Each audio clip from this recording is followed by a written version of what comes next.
Okay, some considerations on making evaluation useful, and many of these things we talked about. First, this is sort of reprised, but I think the same things are coming up again. You know, if you want to be strategic, start with the big picture, identify really major questions which need to be addressed, which will not be the easiest ones to address. You know, and what's really important, what are the priority questions? You need to know information. And you know, who are the evaluation users? You know, what information do they need? What are their preferences? What kind of information? What format do they like it into, and address it that way? And don't be limited to just what was intended to be done, because unintended effects can be very, very important. And often these can be both positive and negative, and sometimes even more important. And then this is something I was saying earlier, if you try to evaluate everything, you end up evaluating nothing, and you get a report which is a muddle, and it's really hard to understand what it's saying and what really comes out of that. And I've reviewed too many reports which are in that situation where you know, the longer they are, the worse it is. You know, you're trying to figure out, well, what is it really trying to say? And then there's list of 20 recommendations which don't make any sense, and you don't know where they've come from, whatever. It's not terribly helpful. You know, and again, to make evaluations useful, start out with a focus which is on usefulness, utilization focus. And you know, one best resource there is Michael Patton's book, Utilization Focused Evaluation. And a good part of that is you keep the beneficiaries in mind. You often tend to forget them. And you know, I think in the context all of us are working, bear in mind diversity, that there are different worldviews, logics, and values, and if you ignore them, particularly those of people you hope to influence with evaluation, you want them to use evaluation, you might likely to run into trouble. And be an advocate. And what does this mean? Very often, an evaluation is done, it's not acted upon, but often you have to wait for the right moment to act upon it. And one of the major roles for an internal evaluator, which is most of you people, is to, evaluations don't get used just by themselves. Now, if you build in, through the process of doing evaluation, engage people in the process, then they're not just waiting for the final report, and they're probably already started to act upon it and have done things right by the time the report is finished. But in other cases, timing may not be right to make some changes. There might be a person who you have to wait to go away, which just isn't going to change or whatever. And one of a major role of an internal evaluator is to advocate for use of the evaluation. And you often have to be very persistent. We'll wait for the right moment and then push forward with it, show how this can fit in with other things, why it isn't consistent, and you know, just be above, you don't go away until something happens. And that's a very appropriate role of the evaluator, and use doesn't just happen by itself, and then you show people what's in it for them to use it. And the other thing is evaluation often is thought of as, you know, thought of as a form of audit, as something negative. But evaluation can often focus on good practices, showing what is working right, as opposed to what isn't. And they're going to skip over this. I mean, if you're too broad in what you're going to do, then it's not going to be very meaningful. And similarly, if you're too narrow, it's not providing enough usefulness. And if you want to know about 42, I'll tell you about it at the coffee break. Answer to everything. Well, Hitchhiker's Guide to the Universe. I will tell you about it. You know, the people in the universe, you know, want an answer to the ultimate question, the meaning of life, the universe, and everything. So eventually I went to the universe's most powerful computer and said, "Oh, computer, could you answer this question, the meaning of life, the universe, and everything?" And the computer said, "Well, yes, it can, but it's going to take a while, 115 million years or some such thing." So, you know, many hundreds of thousands of generations later, descendants of those who posed the initial question went back to the computer and said, "Oh, computer, come with the answer to the meaning of life, universe, and everything." The computer said, "Well, yes, I have, but you're not going to like it." And the answer is 42. And person did say, well, maybe you didn't quite pose the right question. But so often, this is what happens in evaluation, happens in mind. When you come up with numbers, you don't really mean a lot. And it's very precise, but what do you mean does it have? And we shouldn't mix preciseness, exactitude with meaning. And strategic questions rarely can be reduced to a single number. So the golden rule, there are no golden rules. Now, European Commission said this in one of the earlier guides. Since then, they've last changed their mind. People think they have the answer to everything and come up with rules for everything, but I like where they were earlier. And evaluation it uses scientific methods, but it's as much an art as a science about what kind of questions to ask, who to engage in the process, choice of methods, choice of designs, how you present things, you engage in the process. So it's both an art as a science, and it's a big future art to think through what could happen next in work and evaluation, add value, as opposed to here's all the data we can get here. It's nice and easy to get all this data, all these numbers, which may not really help very much. And you're focused too much in the past to come up with lots of data about a situation which may not be relevant in the future. It's lacking in what's referred to as external validity, or there isn't any generalizability because the situation is changed in that place or it's different elsewhere. And engagement with stakeholders is one of the best ways to get people to buy in and be open to use of it, be less threatened by it. And you use multiple methods. Every single method has some strengths, most of them at least, certainly limitations, and you get triangulation, different methods which could complement one another, and then you're more likely to come up with something meaningful. And the difference between what I'm doing an evaluation, I'm going to talk about that, come back to that in a moment. And some things to think about, is to try, try to be positive in approach. To take a constructive approach, where people view evaluation as punishment, something to be avoided, then they're not going to be open to wanting to use it. So if you can take a constructive approach, present things in a nice way, help them figure out themselves what the answers are, rather than you coming up with reports saying the program was lousy, didn't do anything, and it should do this. I mean, people are going to react negatively, necessarily. And to the extent you could identify not just problems, but good practices, things which have worked, then people like that. And evaluation can do that, often document what does work right. And it's easier to follow or adapt something which has worked than to avoid things which haven't worked. And we don't have time to get into things of complexity theory, systems approaches, chaos theory. There will be some discussion in the conference on it, and there is a session tomorrow at, I think, 2 o'clock on complexity, which I'm involved with, but I think there's some others as well. Because when you're dealing with strategic things, things don't happen in a vacuum. And you really need to look at models of evaluation, and there are models of evaluation now which can cope with complexity and the like. And also, synthesis and knowledge management is really important because very rarely will a single study by itself really provide convincing documentation of much of anything, really. But when you get consistent information from across multiple sources and multiple studies, then this provides much better, more reliable information for influencing policy. So to the extent that you can look partly for replication, but look for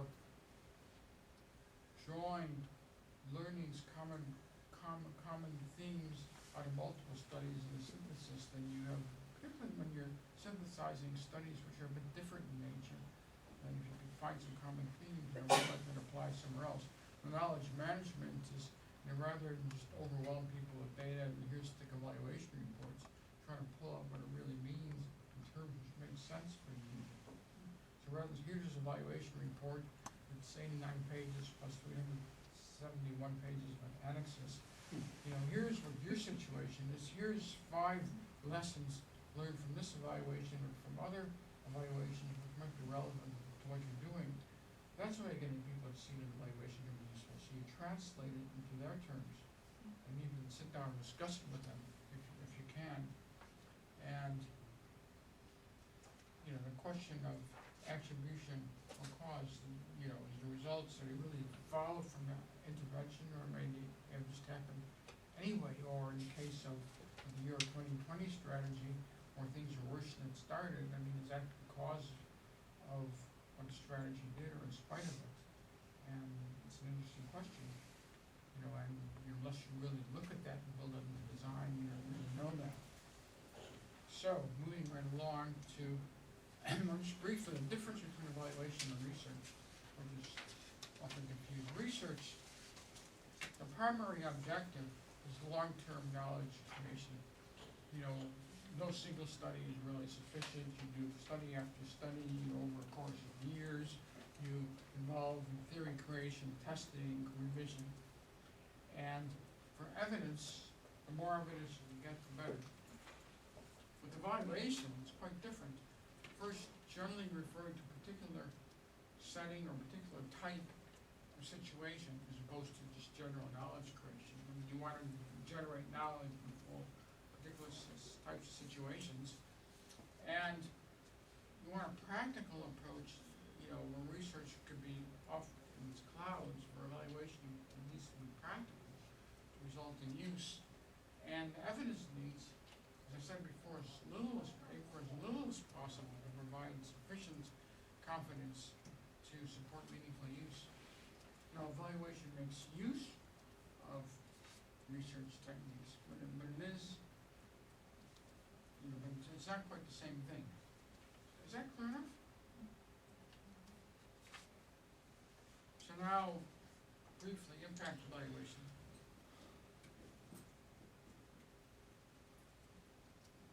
You've probably seen the OEC DAC definition of impact, which is positive and negative, primary and secondary long-term effects produced by development intervention, which can be directly or indirectly intended or unintended. And development objective is pretty similar, but you be aware because the same term is often used in different ways. These days, economists are often defining impact as just anything where you can establish a causal relationship. And we hear about things like environmental impact studies, social impact studies, and like which is something very rather different. So if we're looking at attribution in some way, which is the essence of impact evaluation. And again, we could spend at least a full day dealing with impact evaluation, if not a full week or a full month. So I'm just hitting some highlights. Important thing, and I said this earlier, it's amazing how often it's neglected. When I've done a review of research and evaluation about payment by results approaches, where you pay healthcare providers or to end up with certain kind of results. There's a session of that tomorrow afternoon if you're interested. And looking at systemic reviews of the research, they look at impact, but they don't look at what really took place. And so you don't really know what caused anything to happen or not. So you really need information about what took place, what is the nature of the intervention. And it's rarely how it's described in paper or project document. Things almost always change. Don't assume that it's what's the mandate is what takes place. And data sources really accurate. And responsiveness. Some models of impact evaluation assume that you can separate out an experimental group and a control group and keep it constant for 3 years or longer. But the world doesn't stand still. And a good program should be responding to these changing over a period of time. And if your evaluation method can cope with this, then you're going to be missing something. And who's familiar with this distinction between internal and external validity?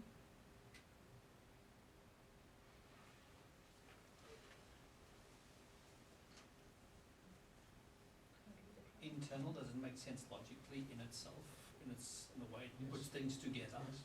And then externally is how does it compare to reality?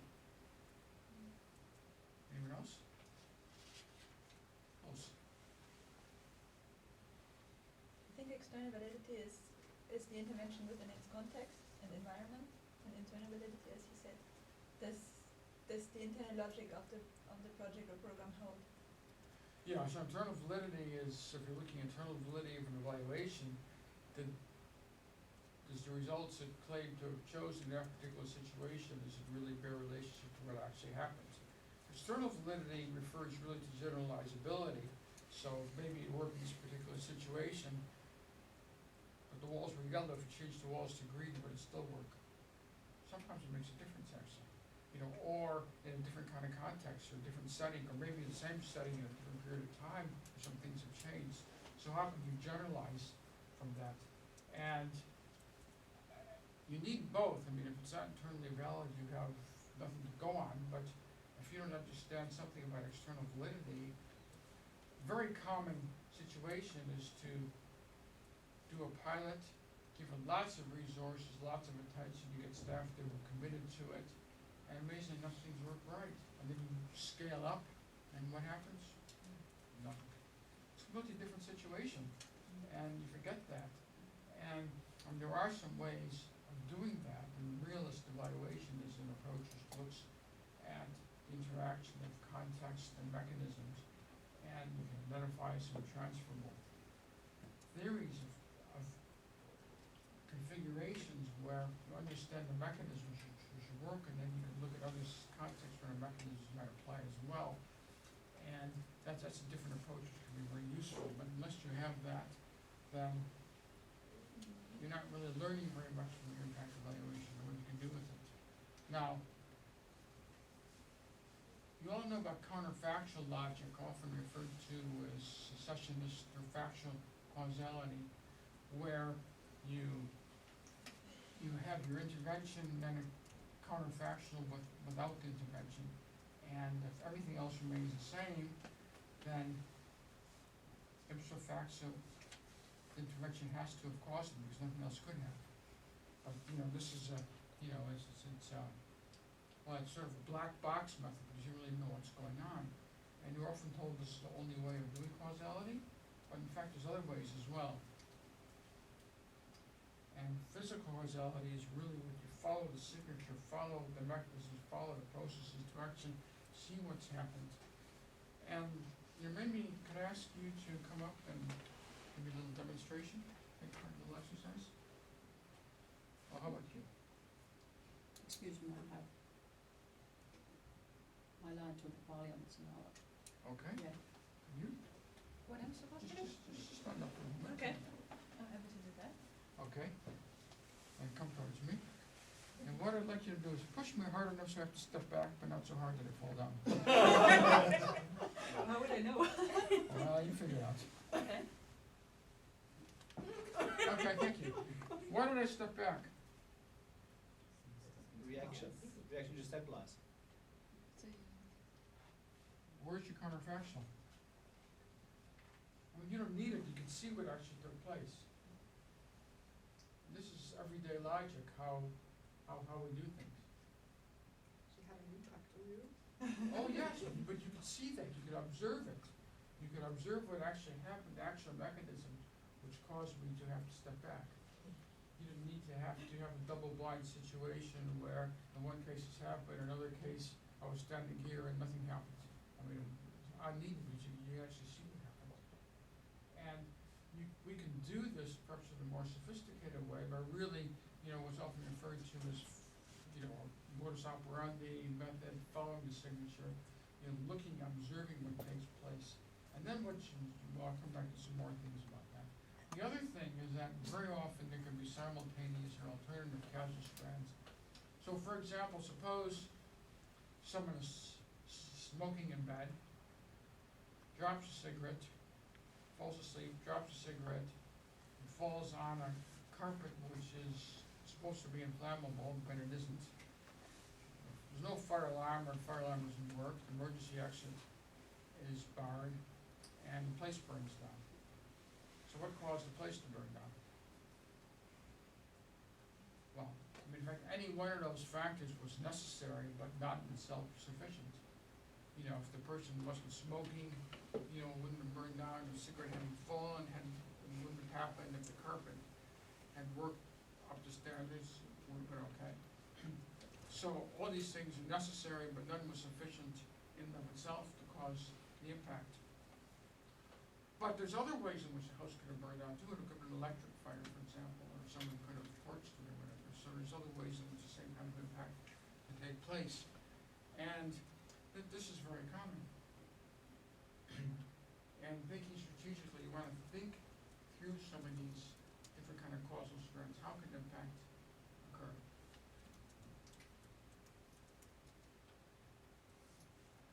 I mean, also, when we get into complexity, often, very frequently,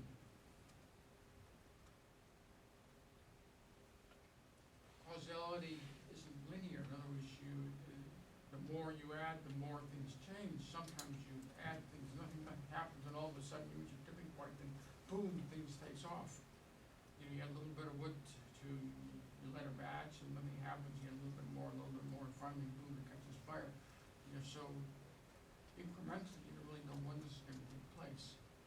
And this makes some of our linear models of causality have trouble dealing with this. So we need to use forms of logic which can take this into account. And Patricia Rogers from Australia has, and I think I gave you a couple of resources, a couple of references to her. She's identifying 3 different types of logic chains: simple, complicated, and complex. And a simple one is where example is following a recipe. Following a recipe, you should end up with a cake every time. Better in some cases than others. When there isn't pretty linear cause and effect chain. A complicated situation, example, sending a rocket to the moon. Lots of things have to happen. They have to happen together. So things get very complicated. Now, in a complex situation, example is raising a child. You raise one child, and then you have another one, you do the same thing, and a child turns out completely different. Many parents have experienced that. What your word does works with one child isn't with the other. Sort of recursive feedback loops, emergent outcomes which you can't predict or identify in advance, or a tipping point is experienced. Yeah, ask something about that. What about the aspect of agency? I mean, I think that's coming up with the context here. I mean, what is that? How is that accountable for in evaluations like that? Something, it's not that you have this intervention to something lifeless, and but that the actors have their own minds and their own purposes, and not necessarily the ones you want them to have. I mean, how can you account for that actually? Well, the sort of principal agent theory comes from economics, as I understand it. And, I'm the principal, and I want you to follow my marching orders, so you do what I tell you to do. And that's, in essence, what principal agent theory is all about. And some situations that's appropriate, but in other situations, say agents have a life of their own, or if you want to empower people, or develop capacity, or you expect them, they're closer to the action, so they probably have a better notion than you do of what's really going on.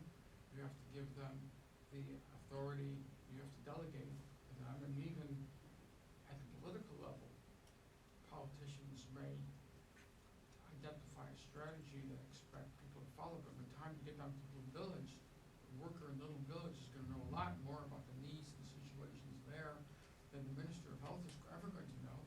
And if you don't give that person at least some degree of authority and flexibility to address the needs, things aren't going to work. So, there's a lot of problems with principal agent theory when it comes to practice. Any other questions? No?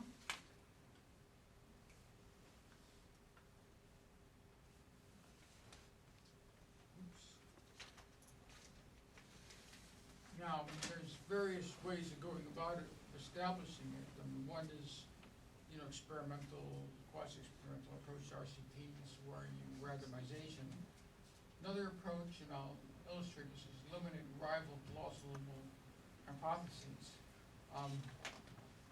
So what are some plausible alternative explanations besides an intervention cause the effect?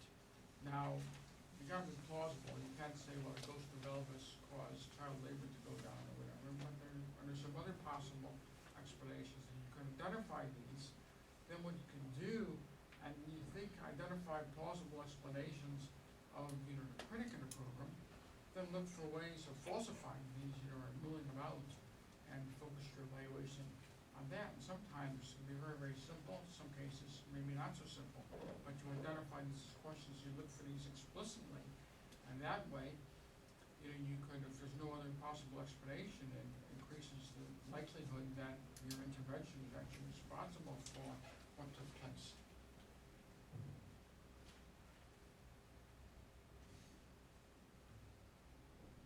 And you can identify threats to both internal and external validity. These are, in the textbooks that are identified there, and for example, to external validity, some models history, like other things are taking place at the same time, which could also be in effect, not just your intervention. But if you know that, there are ways of testing for this, looking aware to what else is going on, like the economic situation stayed pretty much constant, the population stayed pretty much constant, like, so you say, well, that's probably not likely, so you can be very explicit about these. And you can use the simplest means as possible to rule out the possibility of alternative explanations. So it's, and Donald Campbell is the person who came up with, considered the father of modern program evaluation, came up with the concept of quasi-experimental design, and is considered a strong advocate of experimental methods, so there's nothing soft or pleasing by any of this. The theory of change approach we talked about, where if you could follow this chain of assumptions and assess whether these assumptions really hold value, if you're moving along the chain, then it's a way of showing impact as well, particularly where you consider some other possible explanations, like I keep on emphasizing, other interventions, other external factors that can also influence what takes place. And more recently, there's been a recognition that particularly when multiple players are involved, if you're a government, but you're working with NGOs, local partners, perhaps the private sector, everyone's playing a role. So to say that one party caused it or not hardly makes sense. What you can say is you contributed to the change, and it's much more modest. And that can be convincing enough to decision makers and politicians. Or 100% cause and effect. Cause just doesn't make any sense. And I'll come back later to contribution analysis, which gets into that.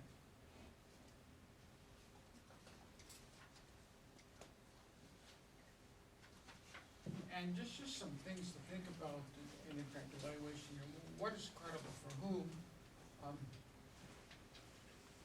If you have academics who follow their own statistical models and go to the computer and come up and say the computer says that this program didn't work or did work, instead of a lot of credibility. Now, maybe for some people, but others it doesn't. In face validity, who knows what face validity is? Anyone? It looks right on the face of it. Yes. It seems to make sense. If it doesn't make sense, then you want to be able to try to figure out how to explain it so that people can understand it or understand the rationale for it, other than the computer said so, or our expert said so, and trust them because they're experts, which isn't always very good. So you want to look at what factors contribute to it, and again, involving people in the process can help them make this gobbledygook make a little bit more sense. So it's not just something which is done to them. Through the process, they can see it, responsiveness, and multiple interventions taking place together.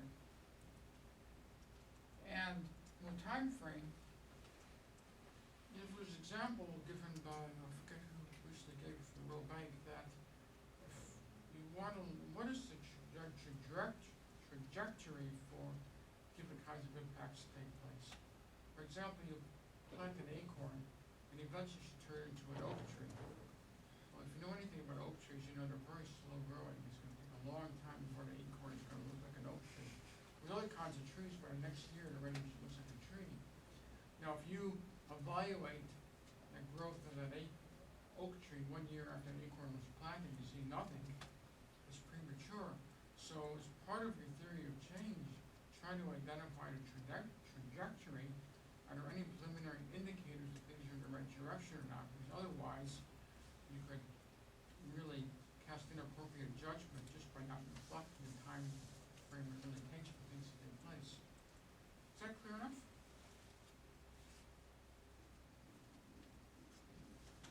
Okay, now what I'd like to do is to move back to look more directly at monitoring and more particularly at performance indicators and use and misuse.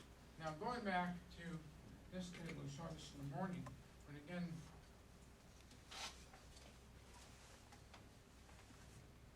with monitoring, you're using readily attainable data, or data which is already there. You're assuming the responsiveness of what has been done. The whole program is objective. You're not questioning it. You're not really being strategic. And you're looking usually a small number of targets or indicators, and generally quantitative. And by itself, it won't indicate causality.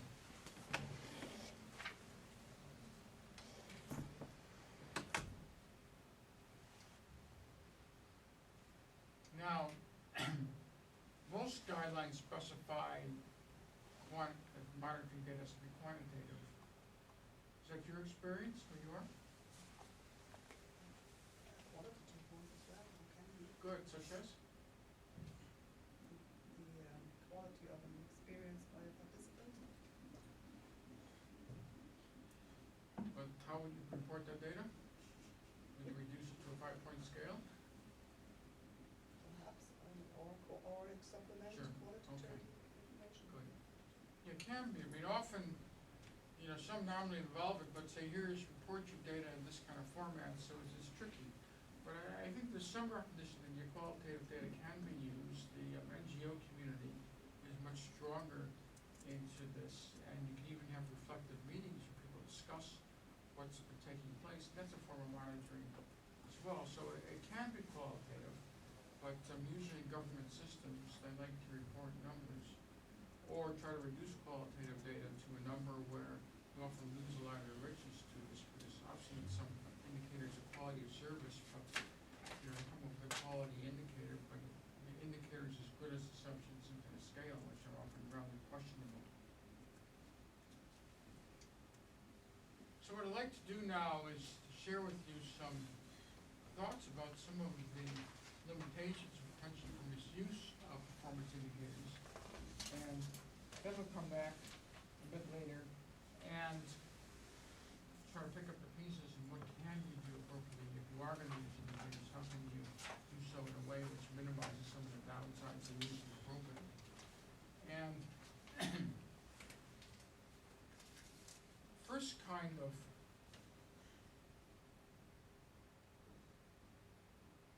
issue concerns goal displacement. Does anyone know what that means?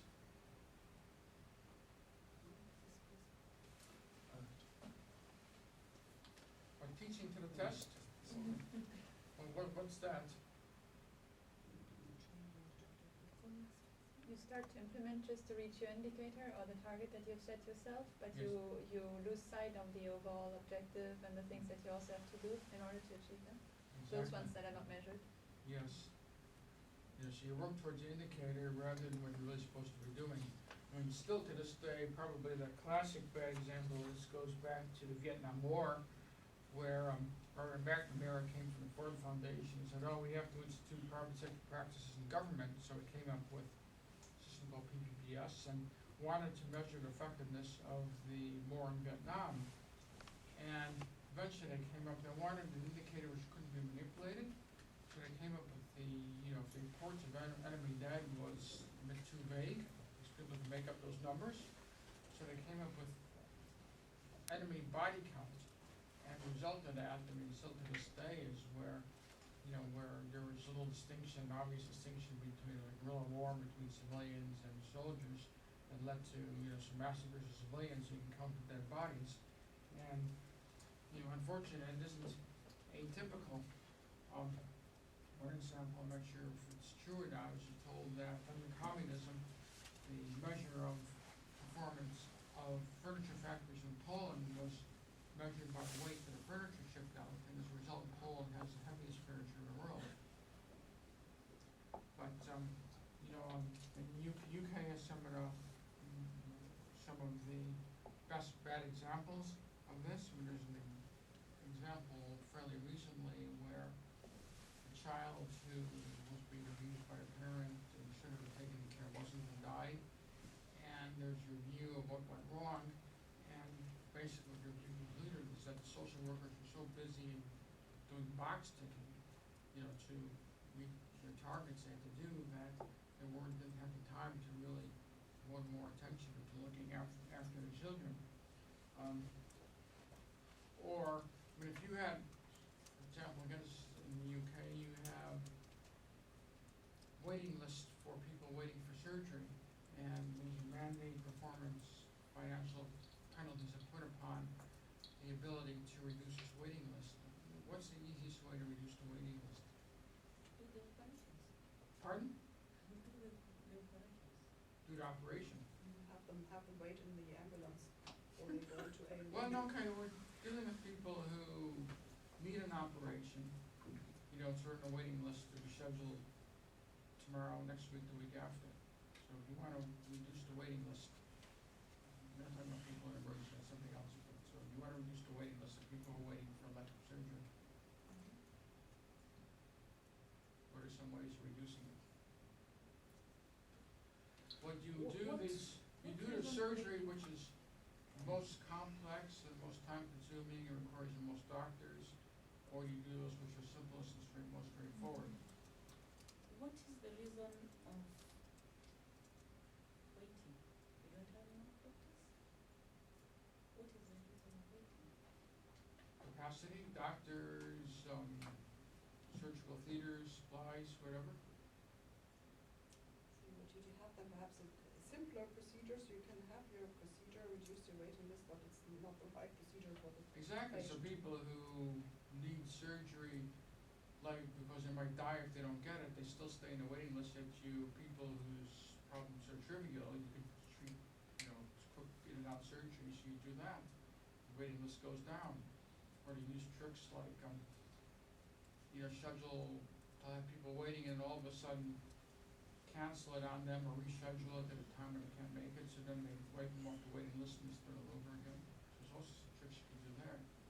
Or what about you give the example of, there's minimum times for supposed to be people waiting to be treated in an emergency A&E cases. What's the easiest way of dealing with that and keeping the numbers down, or making the numbers look good? Trolleys and corridors, or just not admit them. I mean, that is a real example from the UK. Yes. Health service, I think. Did this go to displacement of learning? Well, sort of other incentives are of course euthanasia, discouragement from taking elective surgery. If you can discourage people from getting onto the waiting list right in the beginning, Yes. by saying, look, you're old and you're going to die anyway, why bother? Yep. I'm not saying it works, but those would be one of those pernicious effects or perverse effects of that. In South Africa, we measured crime stats. And stations are encouraged to solve crimes. Yes. So they respond by discouraging reporting, Yes. which means that sort of domestic violence cases are normally just ignored until death happens. But it works for the reporting. I mean, another one I mentioned, teaching to the test. In the States, apparently, the states are eligible for financial aid from the federal government if, this is due to legislation put in by George Bush, if their standardized tests meet certain kind of standard criteria. Well, Tennessee was finding that they were getting, 91%, who were meeting this threshold, and in math, and they changed the tests So to make it a bit more meaningful, and so it's changed 34%? Well, it looked like they did a lot worse and they lost funding, but not a lot of incentive to do that, is there? So this is, goal displacement, but then, as the economist says, if civil servants are doing what you ask them to do, is there anything really wrong with that? So it's a danger. This is a bit different from, let me give you another example.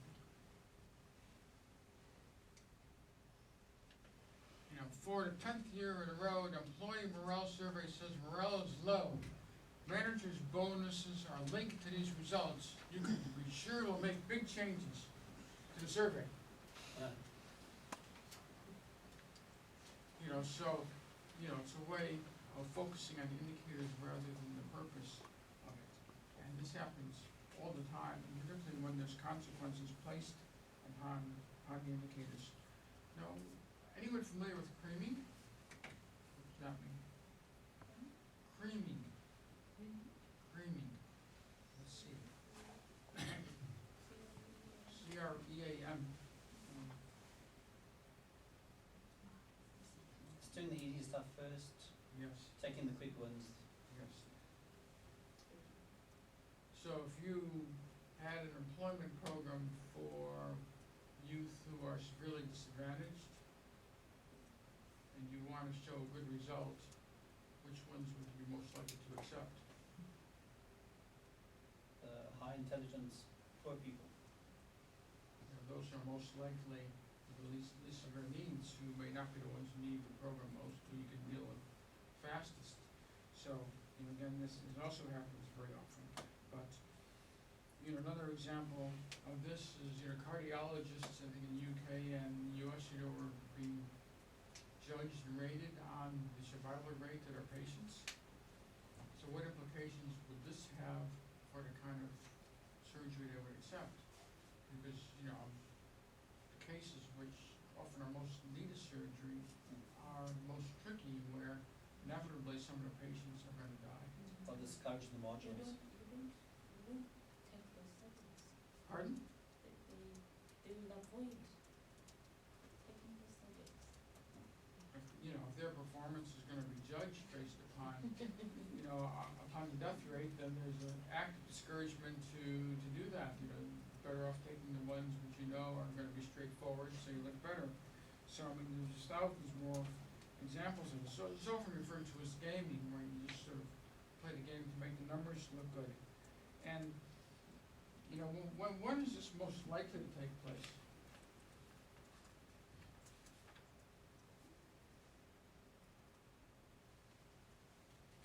It's most likely to take place when there are rewards for this and punishments for that. Exactly.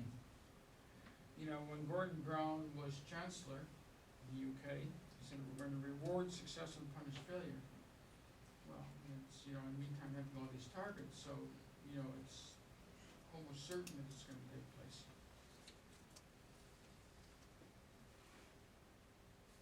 Do you know this work by John Savvy in the UK? I think it's something like when targets can kill, or Yes. maybe it's not him, but somebody else.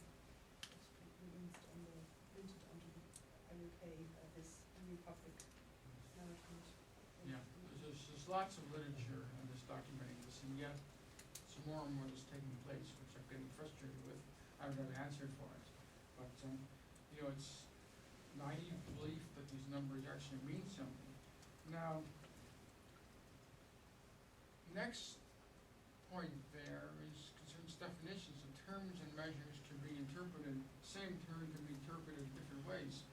Now, the U.S. tested a missile, which apparently they tested this 6 times and it crashed every time. So would you consider this a success or a failure? Well, it was a success because they had 17 different criteria, and it met all 16 out of the 17 of them. The 17th one was crashing, again, mixing apples with oranges. And an example from Australia, which apparently is true, is again in their military and their procurement, apparently there's a problem with things being delivered late. And they said, well, we have a 99% on-time delivery rate, which counting.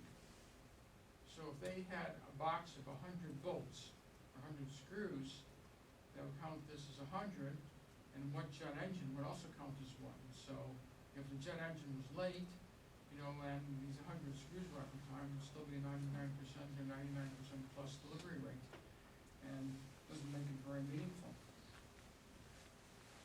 But this can happen in other ways. For example, which countries which two countries in the world would you think have the highest kidnapping rate? Kidnapping rate. Yes.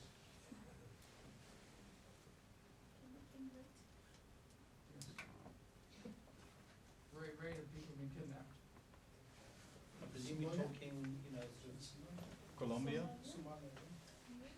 But you wouldn't think it's Canada and Australia, would you? Well, actually, they come up on top.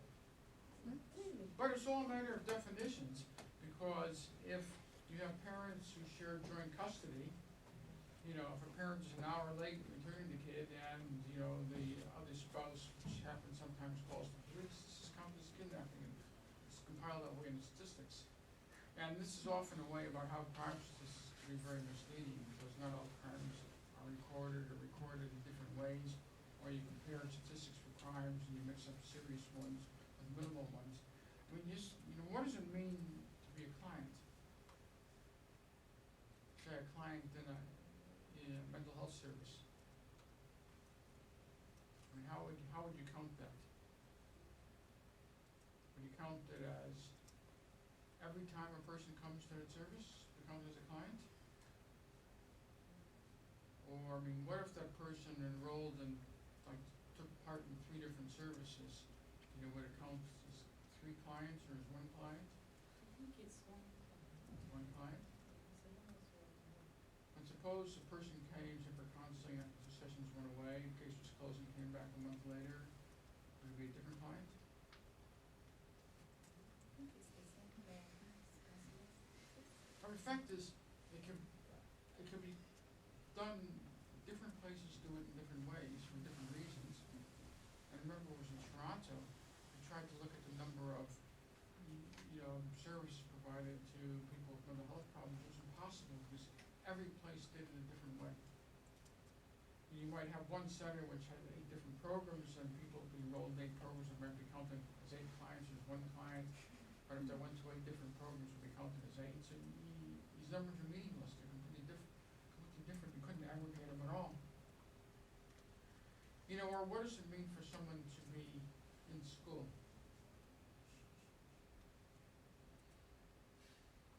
So you count the number of children who were working and are now in school. Does that mean going once? Or being there 2 out of 3 times, or being there for a week and then going away, or, so how these definitions are defined has a big difference. Same thing with employment. You want to talk about the number of people who are employed. Well, how long are they employed for? What kind of job? And it could all be defined differently. You mix it up, it's not necessarily terribly meaningful. Now I talked about goals placement, where what happens is you work towards the indicator rather than other things, which isn't doing anything, might be questionable ethically, but it's doing what it's supposed to be doing. But, data can actually be distorted as well. For example, does anyone recall Enron, which used to be the biggest company in the States? Well, its president, Kenneth Lay, just 6 months before the company went bust, got a bonus of $130 million for being laser focused on earnings per share. Which looked great, but of course it was all a house of cards and collapsed. Or Madoff, who committed the biggest, pyramid scheme ever, he was paying out regularly 10% year after year after year, and always reading indicators. Now, to me, if a program always reads the indicators, I suspect something fishy is going on, because usually it shouldn't. Usually there's some natural variation. Again, an example of distorted data.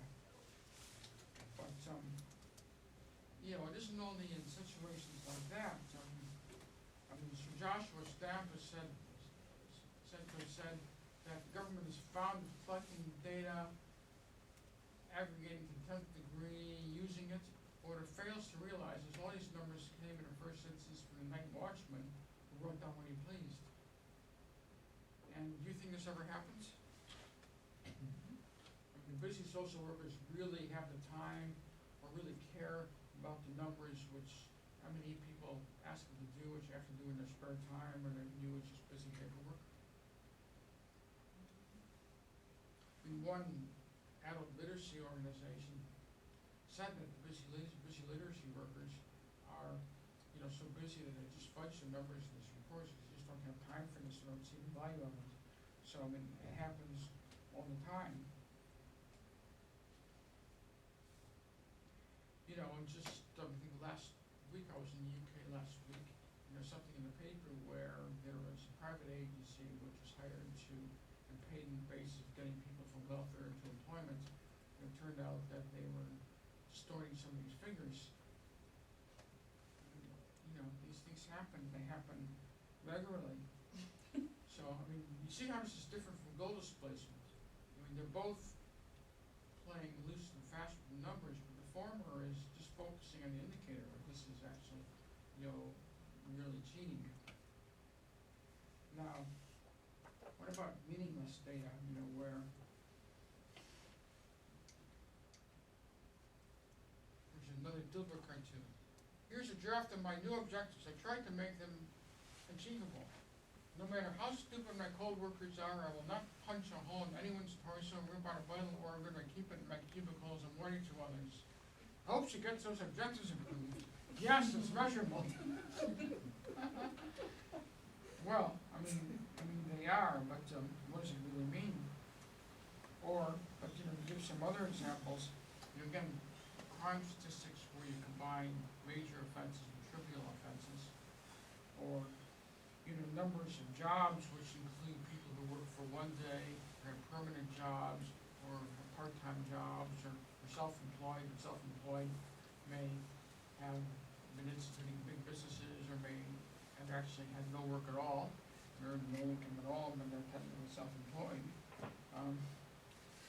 There's many examples of this.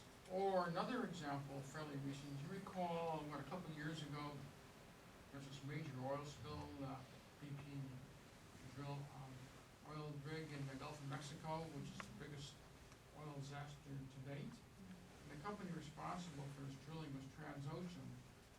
And they, amazingly enough, gave their executives huge bonuses for the company's best year for safety ever. And I quote from the annual report: "Notwithstanding the tragic loss of life in the Gulf of Mexico, we achieved an exemplary statistical safety report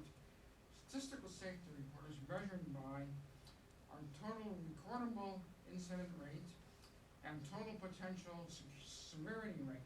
In other words, two indicators. So how meaningful are these indicators? So it's pretty meaningless, right?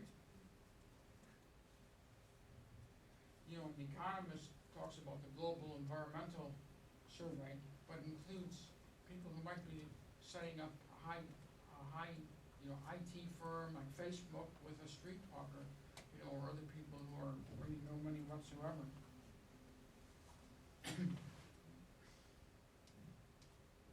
Now, cost shifting versus cost savings, it's easy enough for one government department to stop doing something, but then require another government department or another level of government to do this. The federal government system, often the national government will say, okay, you local government and regional government, do this now. So they're not doing it, they're saving money, yet the need is still there. So it gets lost across borders.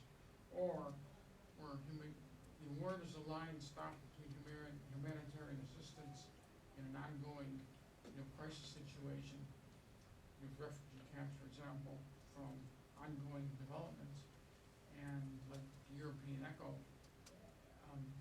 humanitarian aid office, they like to focus just on an emergency, yet who provides education for people who these kids kids who are in refugee camps for years and years, and is that an emergency service or is that development assistance? Those that can be transferred around. Now, critical subgroup differences hidden. Mean scores often don't tell you very much. Let me give you an example. Here's an example where the median household income increased by 1.2%. So not a lot, but at least better than nothing. If you break it down, the wealthiest 20% of the population, their income went up 2.2%, which was twice the median. The middle 60% was around the same as the median, yet the poorest people actually got worse off. I mean, these are real data. This is very typical. So if you don't really do some data aggregation, the mean scores would be very, very misleading. Well, here's an example of mean scores, 3 different distributions. I mean, in the first case, this is whatever it is, rating from 1 to 5, whatever. 100% got a score of 3. In this case, there's like all over the place. Other case, 50% did horribly, and 50% half did great. Yet, if you just look at the mean scores, there's no difference. So there is a different meaning when you would agree in those 3 different distributions. Wouldn't you say?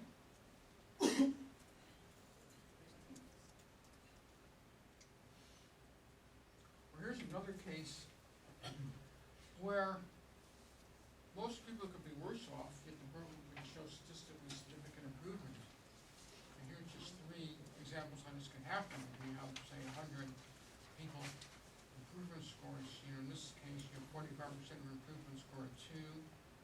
And some others with -1 or -2. Well, here's a case where 55 did nothing, 45 did better, yet it still looks like there's an improvement. And this can happen with drug trials, where it looks like people are better off and most people are worse off. Or in some cases, a drug could save some people's lives, but kill other people because they respond differently. Sorry, I'm losing my voice.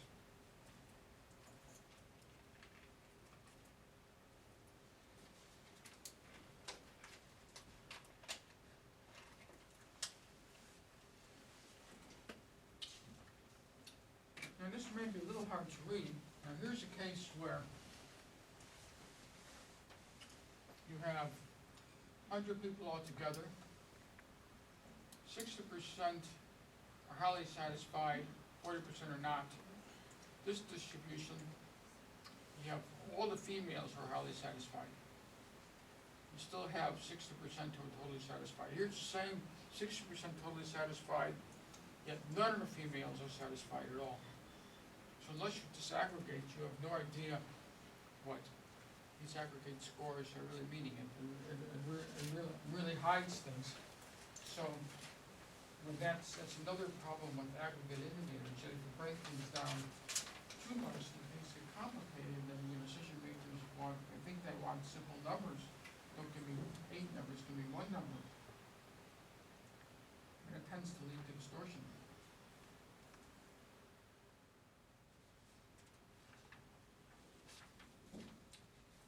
Any questions on this?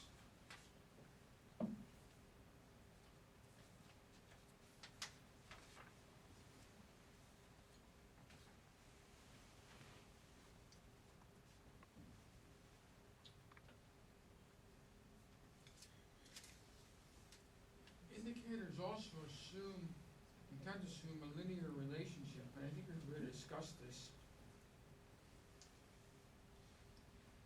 But just to give you one example, this is from Henry Lutzberg, and I've given you this article. And he talks about the example, suppose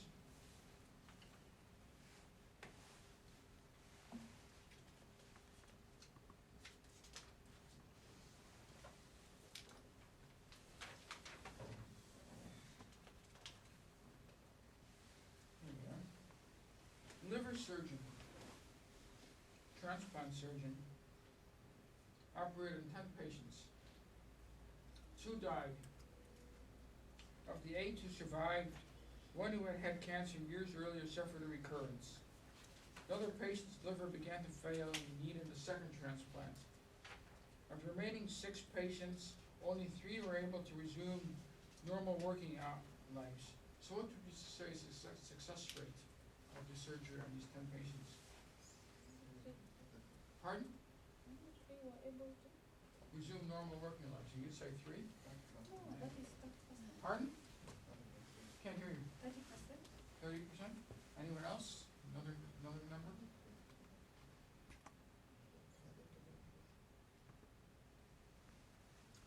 Well, as Mintzberg says,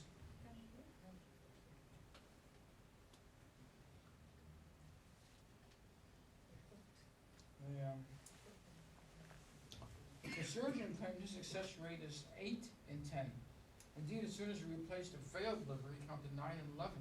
The one who didn't fail the first time, because he counted livers, not people. The immunologist put it at 7 in 10, believing that a surgeon shouldn't have operated on a person who had cancer. The cost-conscious hospital administrator put the target at 6 in 10. The nurses claimed 3 in 10, taking into account post-operative quality of life. Now, what is the magic emblem with the one right answer? He says you're not going to find it. There isn't it. You know, an assessment of many of these most common activities in government requires soft judgment. There isn't one right answer. It really depends. And that's the whole nature of a lot of government activities. You know, things are complex. Things do interact with one another.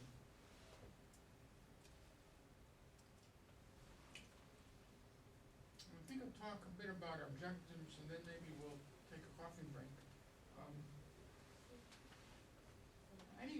How many people keep a to-do list? You do? Anyone else? Make a list of things you want to do every day? And you don't bother? At times. At times. And how often do you do everything you said you're going to do that day? What about you? 80%. Oh, you're very good. Sometimes. Sometimes. Does this mean you failed necessarily? Why not? Things emerge, which were not listed. Of course. Well, I mean, it used to be that evaluation was all about, to some extent still is, about looking at whether or not the program achieved its objectives. I mean, what's wrong with that? What's some of the limitations of that? Because you don't know sometimes from the outset what the objective really is. Good point. And this is the experience earlier on. I mean, evaluators are trying to get to the program and saying, oh, tell me what your objectives are. I mean, he said, no, that's an activity, an objective in outcome terms, you know, and people say, oh, I don't know. And just finally say something, get the evaluator to shut up, go away. And then, you know, months later, the evaluator comes and says, well, you didn't achieve your objectives. I say, well, you weren't trying to do that. But you said you were. Well, it's not what I'm trying to do. Or, I mean, objectives are often fuzzy for very good reasons. I mean, politicians don't want to pin themselves down too much. Or, you know, and it's not only nefarious reasons, but there could be some good reasons for that as well. And so it's really very, very difficult establishing it. But what are some other limitations of evaluating the success of a program just by the extent to which it's leader can achieve its objectives?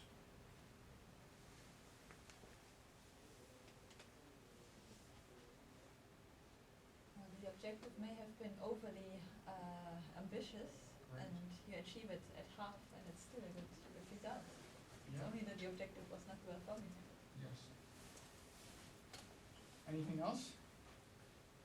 There might be great outcomes that have nothing to do with the objectives that you gave yourself at first. Yeah, I mean, things may have changed. I mean, your clients are different, the situation has changed, so you do things differently, and that's not as being responsiveness, but, you know, I mean, it means that you've changed what you're doing from your initial objectives, which may not apply anymore. Or consider a situation where you have 2 programs, and one says, we're gonna have a 20% increase in youth, in reducing, getting unemployed youth to work. Others says, oh no, we're gonna be much better than that, we're gonna get 60%. And suppose they both end up at 40%. Now, which program did better?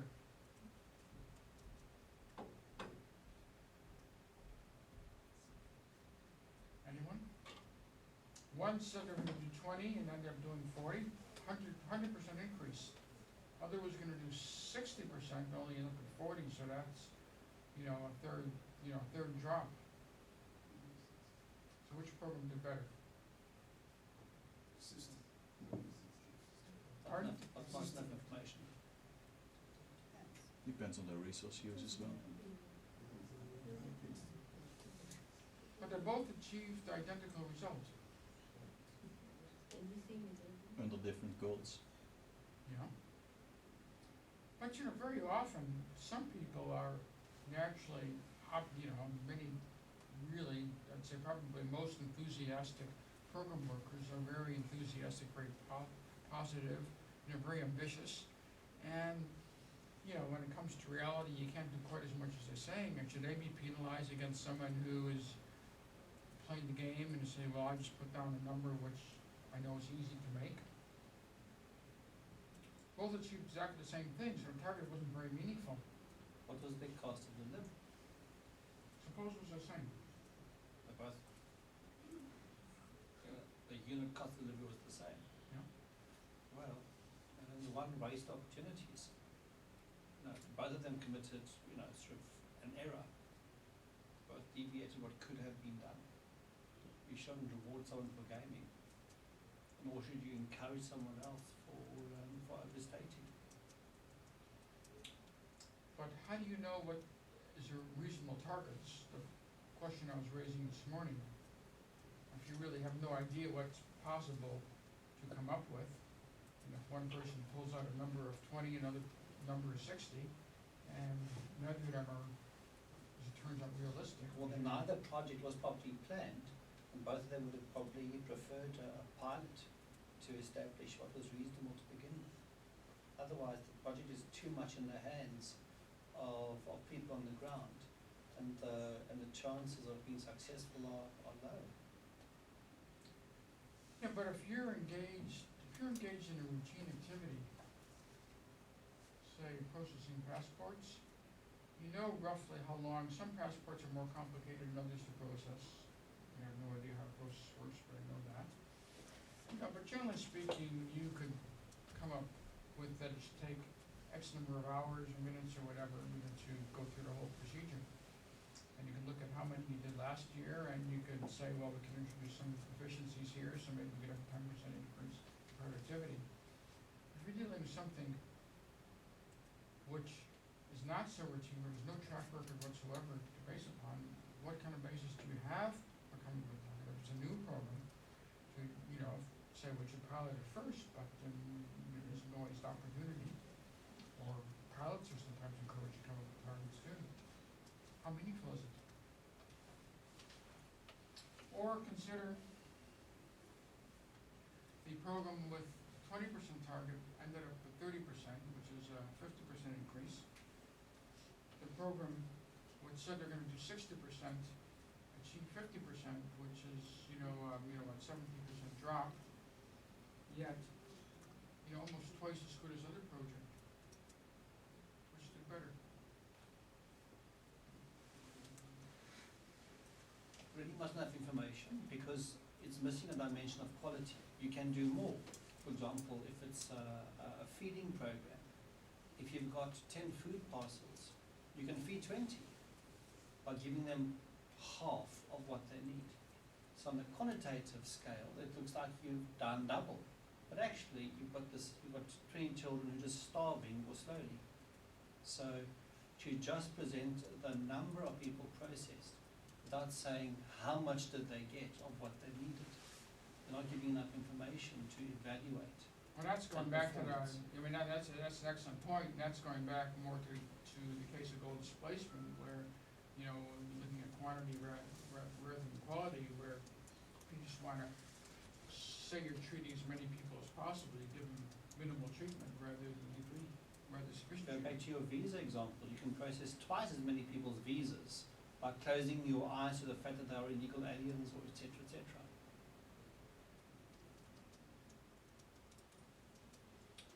but that's a different case from the point I'm trying to make here. We're dealing with two programs who are doing the same thing.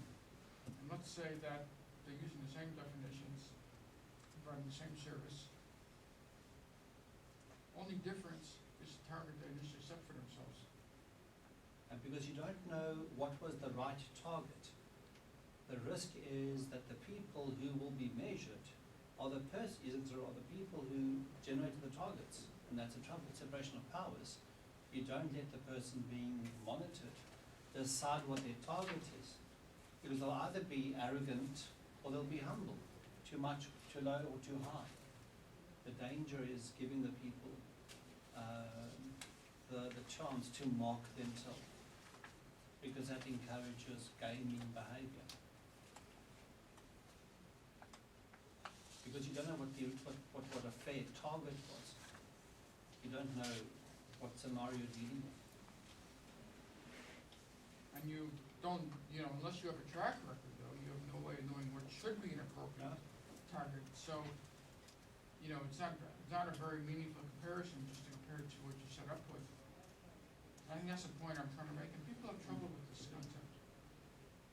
It looks like the program that had low targets did better than the one which looked to be a bit more ambitious, but in fact, you wouldn't know that difference. Another issue here is you're ignoring unintended effects. You're only looking at objectives. But also, this can punish innovation. You see how that could be?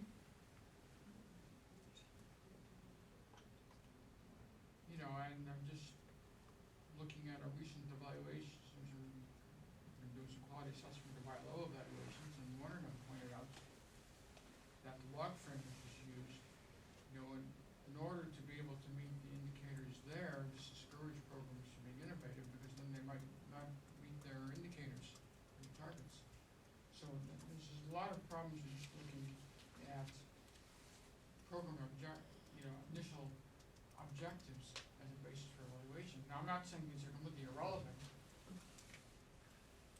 but this is what I'll come back to. I think we should take some coffee and come back to this, but by themselves, they have some severe limitations, so you need some more information.